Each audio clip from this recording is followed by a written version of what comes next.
All right, let's talk about the trade desk. You know, they're a huge player in the world of digital advertising. But man, if you've been watching their stock, it has been on one wild ride. It's gotten absolutely hammered, which has everyone asking the big question. Is this company's best days behind it? Or is this the buying opportunity we've all been waiting for? And I mean, just look at this chart. We're talking about a stock that was flying high at over $140 a share, and then, boom, down to under 50.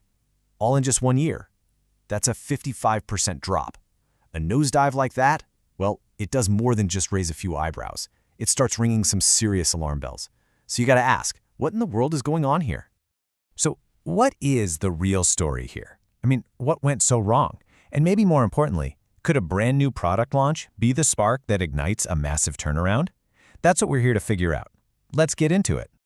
Okay, so to really get our heads around this, we've got to start with the tough stuff, the bear case. Basically, all the headwinds and market fears that have investors spooked. So a lot of the pressure isn't actually about the trade desk itself. It's the whole macroeconomic picture. You've got all this uncertainty around tariffs, which is really squeezing those big global brands. And those brands, they're the trade desk's bread and butter. Then you pile on inflation worries, and you see some serious volatility for major advertisers, especially in sectors like auto and consumer goods. And since the trade desk is so deeply tied to these huge global advertisers, when they feel the pressure, the trade desk feels it too. And look, don't just take my word for it.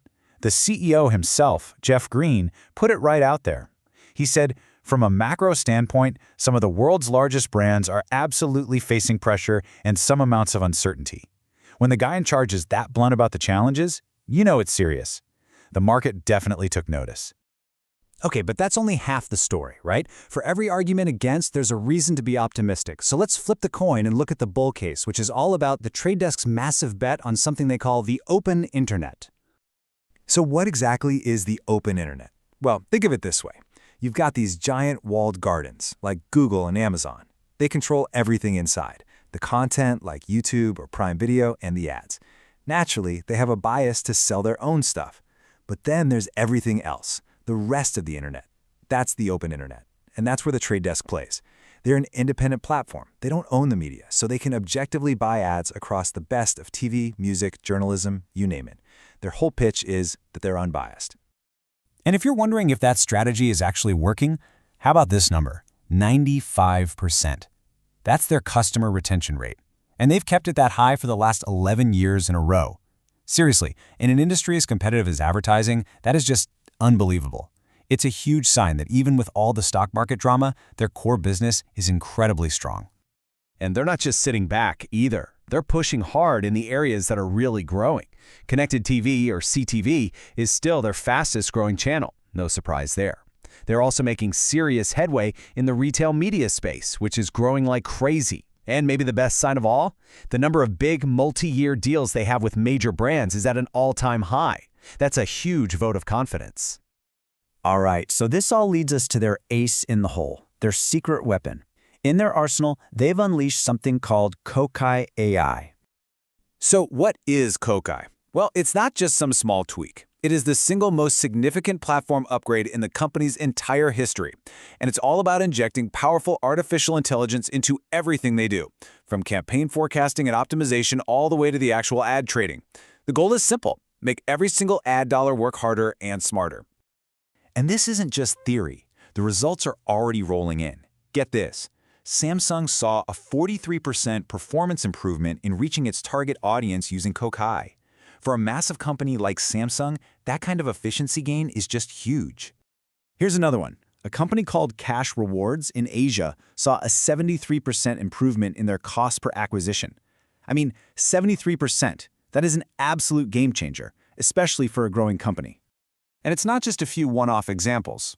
Across the board, for all campaigns running on Kokai, they're seeing an average improvement of over 20% on their key performance indicators.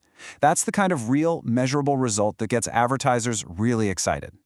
So all of this AI innovation really set the stage for the big climax, a brand new product that just might be the spark this company and its stock needed. It's called Audience Unlimited, and here's how it works.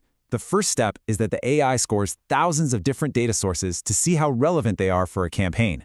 Then, and this is the cool part, Advertisers can just add all the relevant data sources to their campaign, and they can do it for a single, low cost. It completely removes the old barriers of price and complexity. It's a huge deal. So, what did the market think of this? Well, the reaction was pretty clear.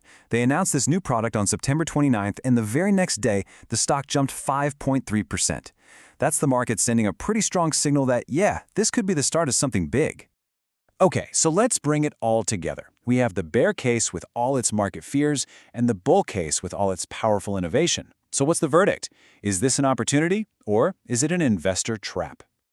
Let's break it down one last time. The bull case, the opportunity, is all about their leadership on the open internet, that incredible 95% customer retention, the proven results from their new Kokai AI, and this brand new Audience Unlimited launch. On the flip side, the bear case, the trap, is about those macro headwinds like inflation, the constant threat from the walled gardens, and their sensitivity to big brands cutting back. So the real question is, can their innovation outpace the economy's problems? And really, that's what it all boils down to, isn't it? With these new AI tools, is the trade desk actually rewriting its own future, or are the market headwinds just too strong to overcome? That's the million-dollar question, or in this case, the multi-billion-dollar question.